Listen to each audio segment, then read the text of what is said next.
Lord God, you gave us Brantley, York, Braxton, Craven, and the gift of Trinity College. Give us the vision to start new things. You gave us John F. Crowell, Washington Duke, Julian S. Carr, and the gift of a setting in Durham. Make us a blessing to this city. You gave us James B. Duke, William Preston Few, Benjamin N. Duke, and the gift of wealth and ambition. Make us founders ourselves. You gave us Julian Abele and Ellen Shipman, and the gift of buildings and gardens. Make us agents of renewal in your world. You have given us the Duke family and a host of benefactors, trustees, presidents, and people of servants' hearts and wise judgments. Inspire us to make this university a universe of praise to you. Amen. Now I invite you to take the large blue hymn books in front of you and sing stanzas 1 and 6 of hymn 117.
You may be seated.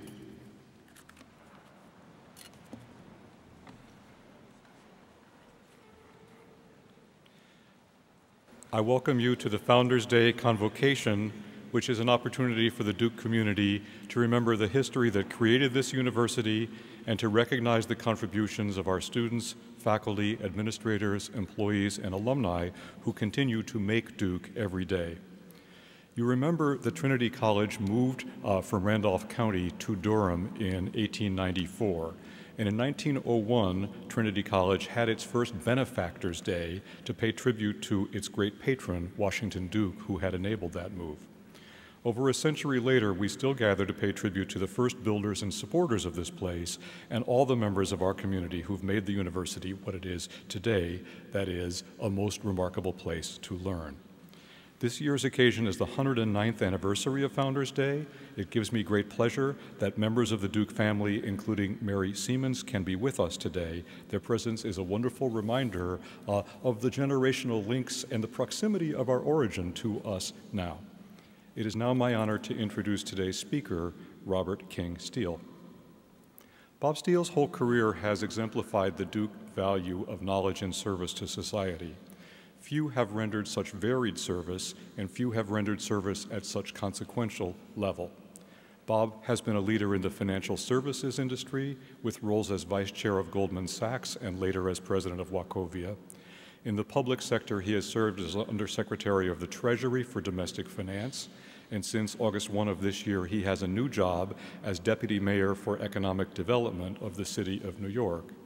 In his, as you may imagine, ample spare time, he has chaired the board of the Aspen Institute and served as a key supporter for K-12 school innovation and community development and a range of nonprofit organizations. And whatever the press of other obligations, Bob Steele has always made time for Duke. A trustee of this university from 1997 to 2009, Bob gave crucial leadership to the investment of Duke's endowment, and he was a key volunteer in a range of areas ranging from global strategies to fundraising to local ventures. He also chaired the Duke University presidential search in the year 2003. That worked well. As chairman of the Board of Trustees from 2005 to 2009, he guided this university with a mixture of courtesy, diplomacy, incisive intelligence, and firm commitment to the values of this institution.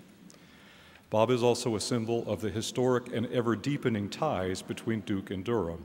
The son of two Duke alums, he grew up in Trinity Park. He attended the George Watts Elementary School, he attended Durham High School, and he graduated from Duke in 1973.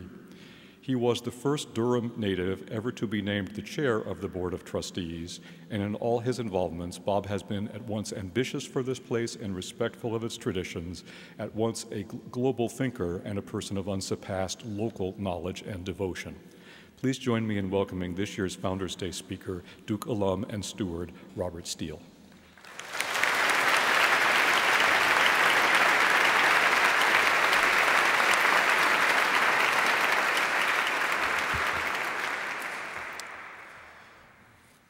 Good afternoon. Thank you very much, President Broadhead, for that most kind introduction. I know I speak for all of those who will be honored today when I say thank you to Duke University for our recognition. Thank you to those of you in the audience for being here today. And thank you, Duke University, for all that you've done for us over the many years. As Dick said, Founders Day is surely an important time in the annual calendar of the university. Since 1901, we've valued this tradition, first called Benefactors Day, then Duke University Day, and since 1948, Founders Day. When it was first recorded in 1901, that Benefactors Day was, quote, to honor Washington Duke forever, unquote. Before I begin my remarks, let me suggest we all pause and think for a moment about this original ambition to honor Washington Duke once again. As Bob Durden, our beloved university historian, has recounted, we know that in the late 1980s, Washington Duke and his family first connected with men's-only Trinity College. In 1890, they made the move to Durham, became a university in 1924, and the cornerstone for today's physical plant was laid in the late 1920s. Surely it's appropriate that we all again think today about the arc of this history and that generosity as we come together honoring the spirit of Washington Duke and recognize outstanding students, faculty, staff, and also take this opportunity to remember those of our Duke family who left us since we last convened. I'm optimistic that Mr. Duke would be pleased with our convening today and the stewardship of his original investment. This afternoon, I'd like to speak to you for just a few minutes about a topic that's been on my mind over the last few years. I believe it has relevance and significance for a broad range of institutional situations, but today I hope to explain it to you why there is specific application to Duke University. The issue I propose for consideration is what I've begun to call in my mind the tension that exists between tradition and tomorrow. In short, this tension exists, especially with regard to institutions with long histories and the potential for great futures. Allow me a moment to set the stage for this topic.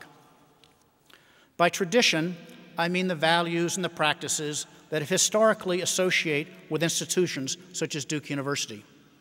Some of these traditions are well codified for many years, and others have developed more recently and are a newer part of this overall sense of tradition.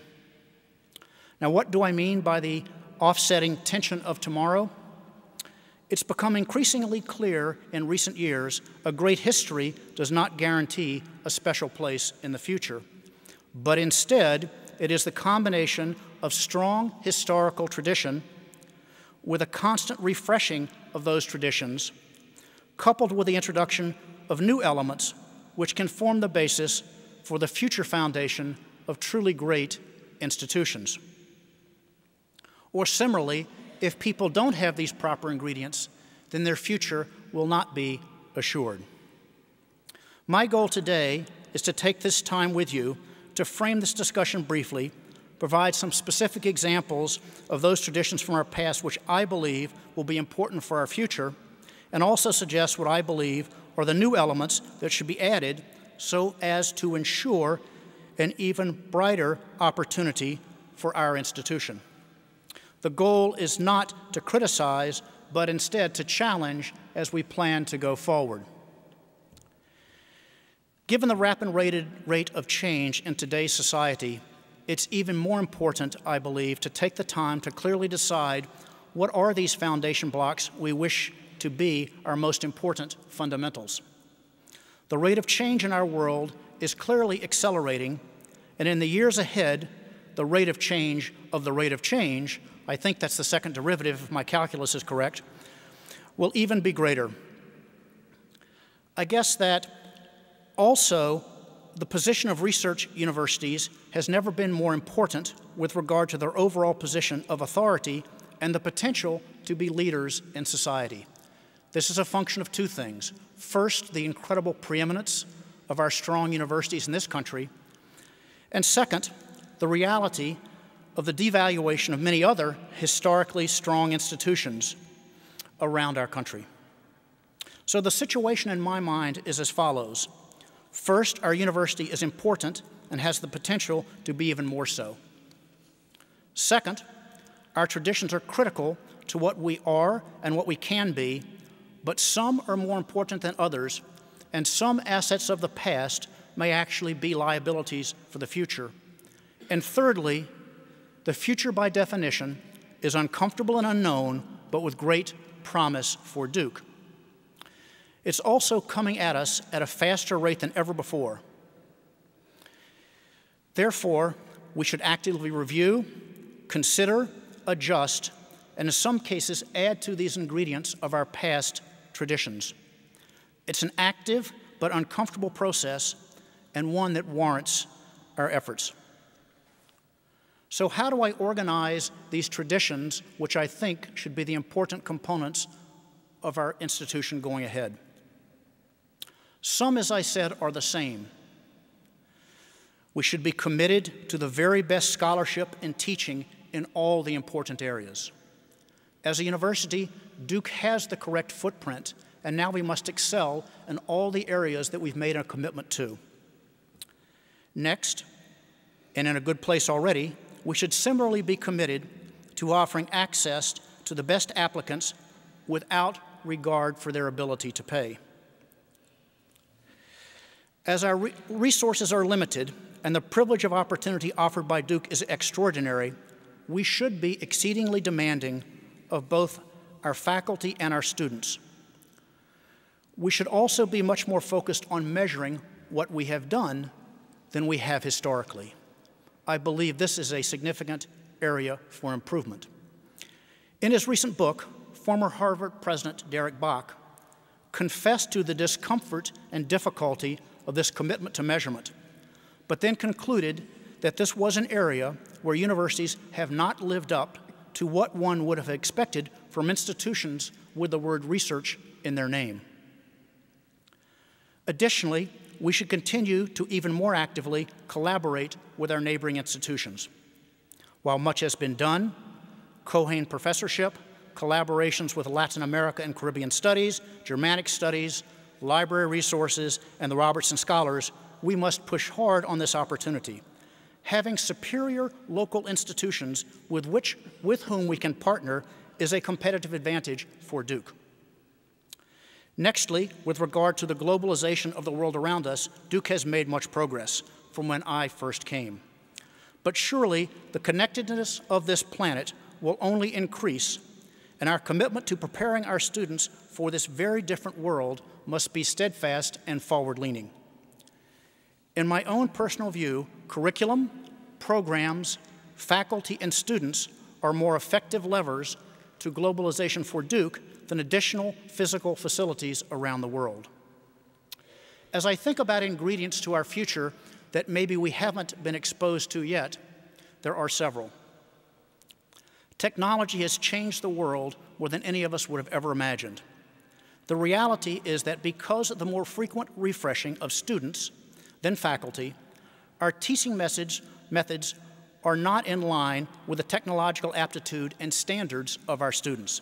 An improvement in this area will require direct intervention given the realities of the two different levels of comfort and skill.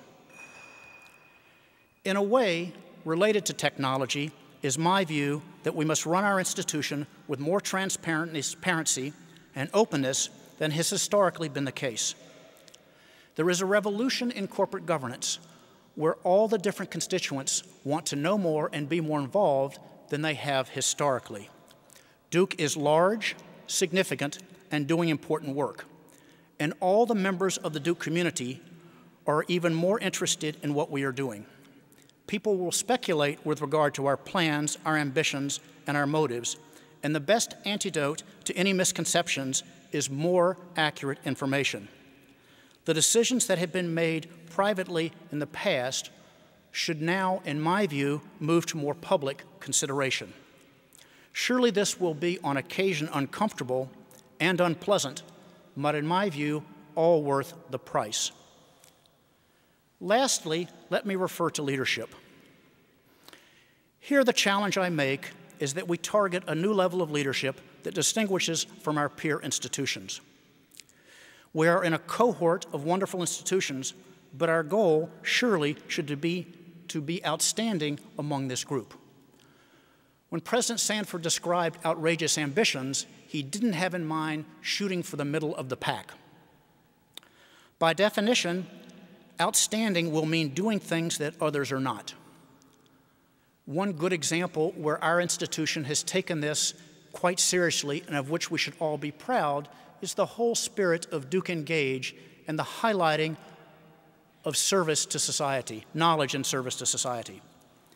I think we should all be proud of what's been accomplished, but certainly be forward-leaning as we think about this area of the future. On the other side, where I think there's an opportunity for institutional leadership, is with regard to the issue of the price of higher education in the United States. The arithmetic of the current trajectory does not add up. We and our peers have dealt with this by sticking close together and having a similar perspective, and I would encourage us to consider taking a stand on this issue and doing something that distinguishes us from other groups. And that will allow us to fulfill our mission in many ways. So today, I thank you for the recognition that I have received and also for the opportunity to speak with you. I believe at Duke we have all the ingredients for even greater success in the future. Since the first Benefactors Day in 1901, incredible things have been accomplished at Duke. But for us to be similarly distinguished in the future, I've tried to describe a combination of traditions for the future, including what we've historically done well, what we have done but need to improve, and also what we haven't done and should do. Thank you so much.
As Dean of Academic Affairs in Trinity College and Associate Vice Provost for Undergraduate Education, I have the great privilege of overseeing and providing leadership for all majors, minors, and certificate programs within arts and sciences, as well as leading college programs like Focus, Global Education, Academic Resources, and the Advising Center.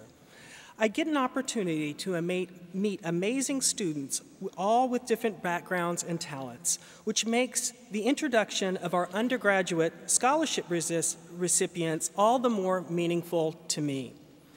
In the indenture that created Duke, Mr. Duke requested that the university take great care in admitting students whose previous records show character, determination, and real ambition for life. Although those characteristics could describe all of the students we admit to Duke, there are some whose special achievements have earned them scholarships in their first year, and we recognize them today. As I call the name of your scholarship, please stand and remain standing until all undergraduate scholars are recognized. A full list of the students' names and scholarships are listed in your program. I ask everyone to please hold your applause until all the award recipients have been presented. The first two of the scholarships mentioned today are named for members of our founding family. The Angier B. Duke Memorial Scholarship, the oldest of our merit scholarship programs, recognizes exceptionally talented students from across the United States and the world. The Benjamin N. Duke Scholarships recognize the community of outreach of young leaders from North and South Carolina. ABs, BNs, we'll hold our applause to the students of the Robertson Scholars Program get an experience like no other. The scholarship provides financial support for students at both Duke and UNC to attend classes at both universities. The scholarship recognizes students who have distinguished themselves as future leaders, and it is named for Duke benefactors Julian and Josie Robertsons. The Reginald Howard Memorial Scholarship was created to provide scholarships to students of African descent with outstanding leadership ability, scholastic achievement, community involvement, and evidence of a serious commitment to life of service to others. Reggie's? Two of our scholarships are linked to the early roots of Duke. The Trinity Scholarships are awarded to North Carolinians in honor of Trinity, North Carolina, where our school was founded.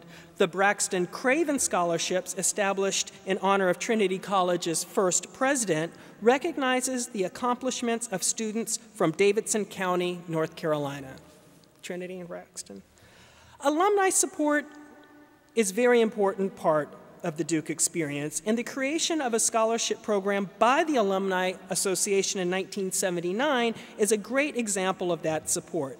The Alumni Endowed Undergraduate Scholarship recognizes the academic and personal achievements of children and grandchildren of Duke alumni and is based on academic achievement, leadership, performance, and meritorious activity outside of the classroom. The alumni? The Baldwin Scholar Program bears the name of Alice Baldwin, who was the first woman to have full faculty status at Duke and was Dean of Women from 1923 to her retirement in 1947. This program was established in the fall of 2004 to inspire and support undergraduate women in the classroom and campus leadership roles. Congratulations to our recipients.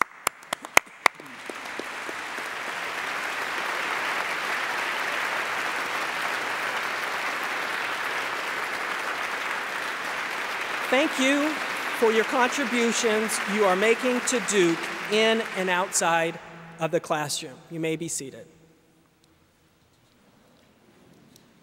Before we move on to graduate and professional school recipients, I want to ask our university scholars to stand and be recognized.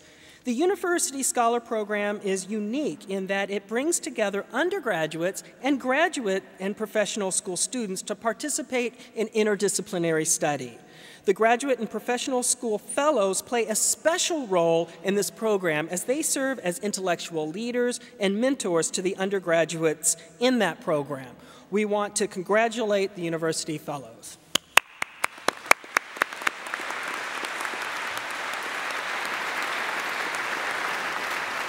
You may be seated.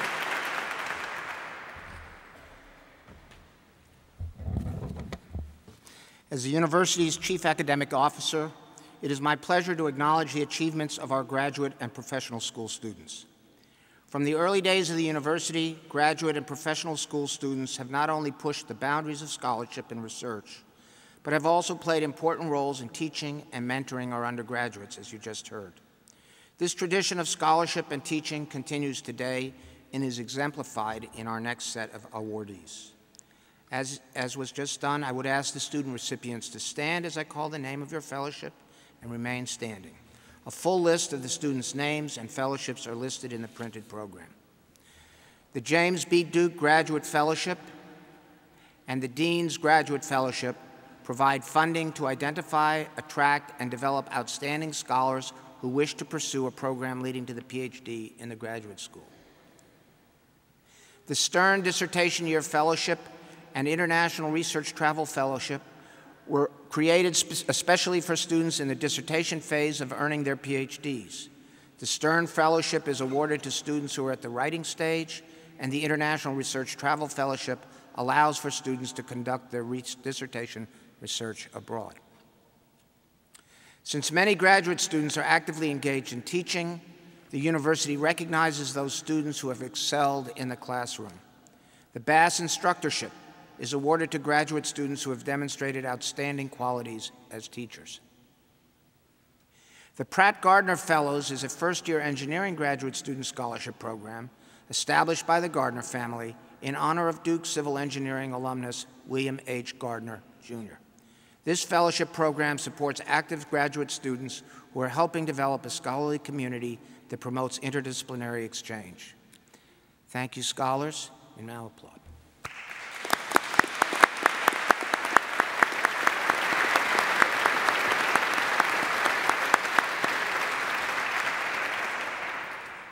I would now like to acknowledge and commend some of my fellow faculty colleagues for their outstanding contributions to teaching and service to Duke. The university's first obligation has always been to attract, nurture, and retain faculty of the highest excellence, where excellence is understood to include both powerful intellectual creativity and an eagerness to stimulate and support the creativity of others. While we pride ourselves on the quality of all our faculty and the impact they have on students, whether undergraduate or graduate, there are some who have excelled at teaching and deserve special acknowledgement. I would like to ask all of this year's faculty award recipients in attendance to please stand and be recognized. A full list of their names and awards are located in the printed program.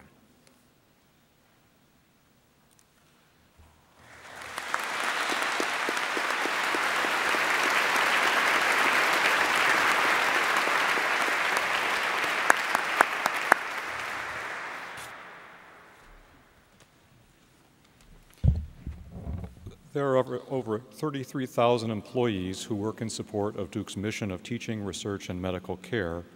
To recognize the vital work that our employees do to shape and sustain this community, every year we recognize 5 men and women who have exceeded expectations to deliver service of the very highest rank. These individuals are the 2009 recipients of the Presidential Award, the university's highest employee honor. I would ask this year's recipients to stand and be recognized. Apparently they are invisible. I would then like to acknowledge other members. Where's one? I would then like to acknowledge members of our staff who have been honored for their performance by asking them to rise and remain standing when their award is called. These include the 21 winners of the Meritorious Service Award, singled out by their peers for their exceptional contributions to the university in areas of responsibility. Stand, please. The Duke Diversity Award, awarded to staff and faculty members who have shown leadership in promoting the values of inclusiveness and respect for different backgrounds and points of view within the university community. Stand, please. and the Duke Teamwork Award, which recognizes groups and teams of staff and faculty who have fostered cooperation, collaboration, and open communication throughout the university. Our great gratitude to you and to the high standards that you exemplify. Thank you.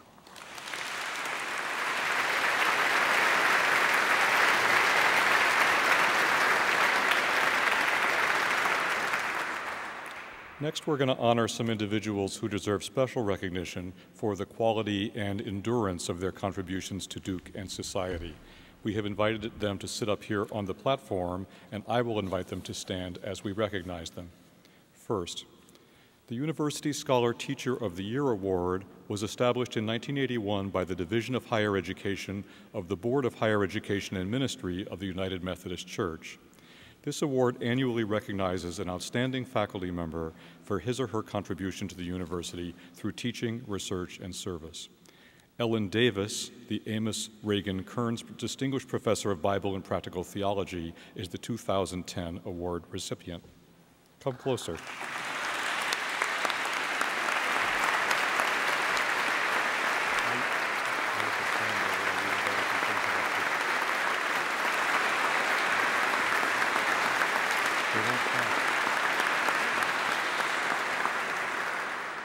At a university with many remarkably talented teachers and scholars, Ellen Davis stands out in many ways as a scholar, as a teacher, as an extraordinary colleague, and an extraordinary citizen. As a scholar, she has advanced learning in biblical and environmental studies, as well as in the Old Testament and other areas within Christian theological studies. She's the author of 8 books and many articles with particular research interests in the environmental crisis and interfaith relations. As a teacher, Ellen Davis is a mentor and inspiration to students both inside the classroom and out. Her introduction to Old Testament and her courses in Bible Hebrew, just to mention a few, are extremely popular. During the summers, students have followed her in her travels to southern Sudan, where she has long been involved in interreligious dialogue and cooperates with the Episcopal Church of Sudan to develop theological education, community health, and sustainable agriculture. In addition to being an exceptional teacher, scholar, and community member, Ellen Davis has also served as Associate Dean of the Divinity School and been a profound mentor to the younger faculty. On behalf of the Division of Higher Education and Ministry of the United Methodist Church, Duke University is proud to honor Dr. Ellen F. Davis as Duke University's 2010 recipient of the University Scholar Teacher of the Year Award.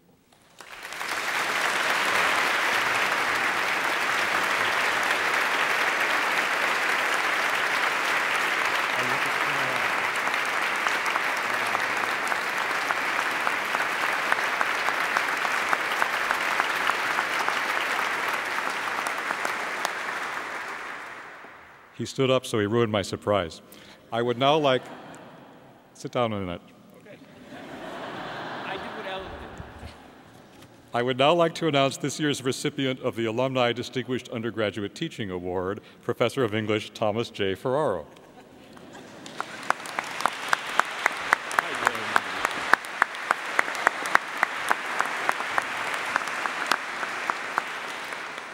Presented every year by the Duke Alumni Association, this award is administered entirely by a panel of undergraduate students who select the recipient based entirely on letters of nomination submitted by members of the student body. Tom Ferraro's students may or may not appreciate the fact that he is a distinguished literary critic and a pioneer in the study of ethnicity in America. But his students certainly do know that he has an electrifying passion for literary and cultural study, and that he conveys that passion in a most contagious manner. One of his nominators credited him, quote, with, quote, a breakthrough in my intellectual attitude that may be the single most valuable of my college experiences. Another wrote, quote, he encourages not only academic writing, but beautiful, powerful prose that does more justice to the text it means to analyze. All of his nominators noted how he engages students and pushes them to take on the toughest of intellectual challenges. I can add that when Duke undergraduates tell me of some particularly memorable teacher they have had, and I ask for the name of that teacher over and over and over with repetitious monotony, the answer is often Tom Ferraro. You were so identified to me during the football game by a total stranger last Saturday, and as recently as this Tuesday by someone in the halls of the Allen building. And since I had no hand in selecting him for this prize, I hope you will pardon me a note of personal pride. I taught Tom Ferraro and watched his intellectual personality take form when he was a graduate student, and so I have known of his passionate intelligence and equally passionate generosity since his own student days. Tom Ferraro, Duke is proud to present you with the Alumni Distinguished Undergraduate Teaching Award.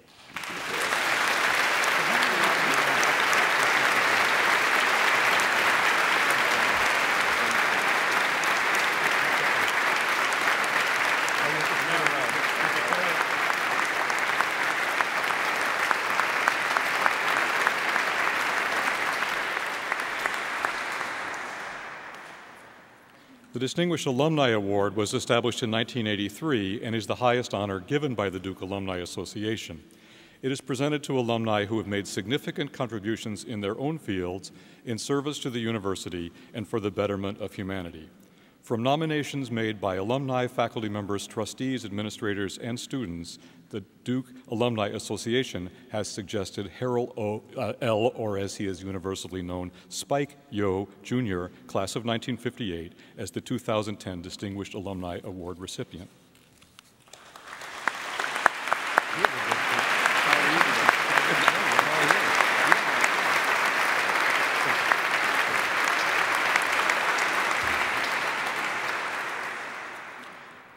Yo, Spike. Spike and his wife, Mary Milius Yo, of the class of 1959, have shown an enduring attachment to their alma mater, including contributing the considerable talents of their children, whose Duke class affiliations stretch from 1983 to 1993. There's hardly a volunteer leadership role that Spike Yo has not occupied. Trustee, trustee chair, campaign committee, annual fund committee, Pratt Board of Visitors. At the time he was named trustee chair in the year 2000, Spike said, "Breakthroughs in research, medicine, global communications, and other fields make this a very exciting time for higher education in general and Duke in particular." Spike has played a major role in guiding Duke through that exciting and often challenging time. Recently, Spike said, "In all the work I've done in my local community and around the world, everyone knows Duke, and they know that I am involved with the university. That association has always given me instant credibility. It has been one of the secret ingredients for success." The ingredients for Duke's success include, not so secretly, the work of key volunteers. Across the spectrum, from academics to athletics, the enduring excellence of this place is an expression of Spike Yo's wise stewardship. For your service to Duke, we are very pleased to present to Harold Spike Yo the 2010 Distinguished Alumni Award.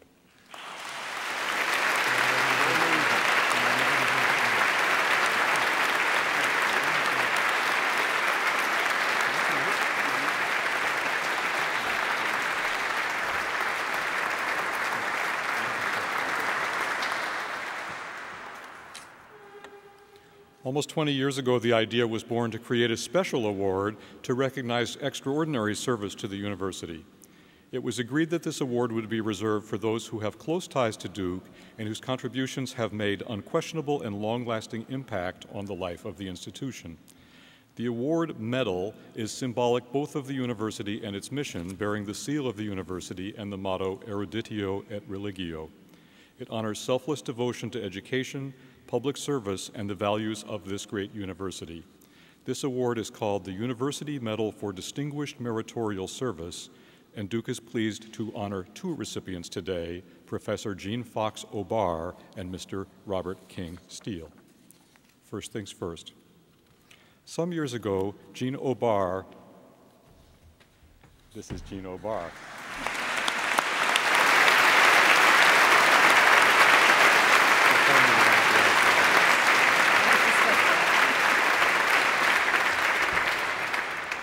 Just don't walk off with that mace.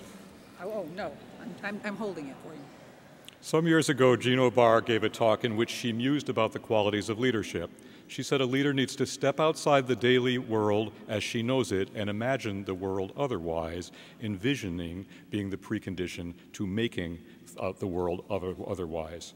She herself has met the O'Barian test of leadership not once but over and over. About a week ago, Money magazine rated Durham first among the nation's best places to retire, in large part based on what it called Duke University's stellar lifelong learning program. The stellar force who gave that program its first direction was Jean O'Barr. As director of Duke's continuing education program for 11 years, she committed herself in this institution to the principle that lifelong learning is not a frill or a slogan, but the deepest of human imperatives. From there, Jean O'Barr became the founding director of the Women's Studies program at Duke, a program she continued to chair for 20 years. Under Jean's leadership, Women's Studies played a major role in bringing conversations about race, class, age, sexuality, and other dimensions of human experience into the curriculum, and indeed into the conversation of the community. Under her care, Women's Studies also became a pace-setter in interdisciplinary education with a global range. She herself taught the first course in an American university on the experience of women in the Third World. Jean also worked to build close supportive relationships with graduates and to gain knowledge from those working outside the academy. She was a skilled networker before that term found its way into the kingdom of jargon.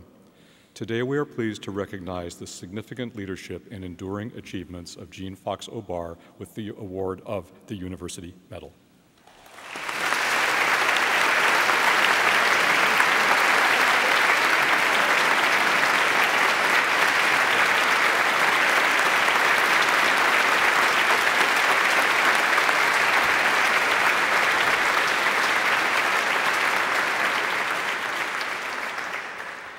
Our next medal and my last presentation goes to Bob Steele.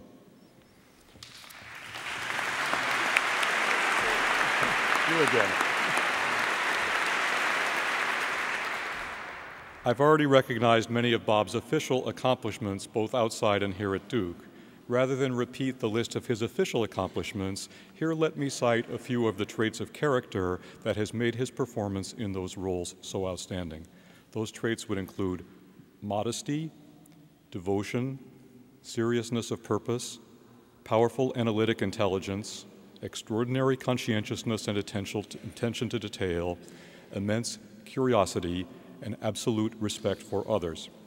Bob, you led this university with high appreciation for American institutions of higher education and a keen sense of their special promise. You loved this place enough to bring the highest expectations to it and indeed to challenge it, as indeed you did a few minutes ago.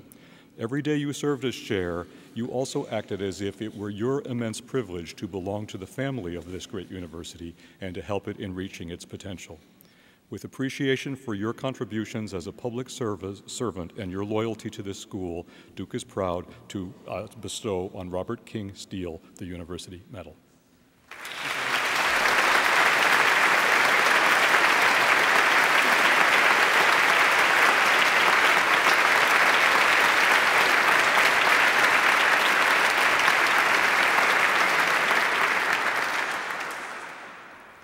And last, I would ask that you stand and join in the singing of the Alma Mater.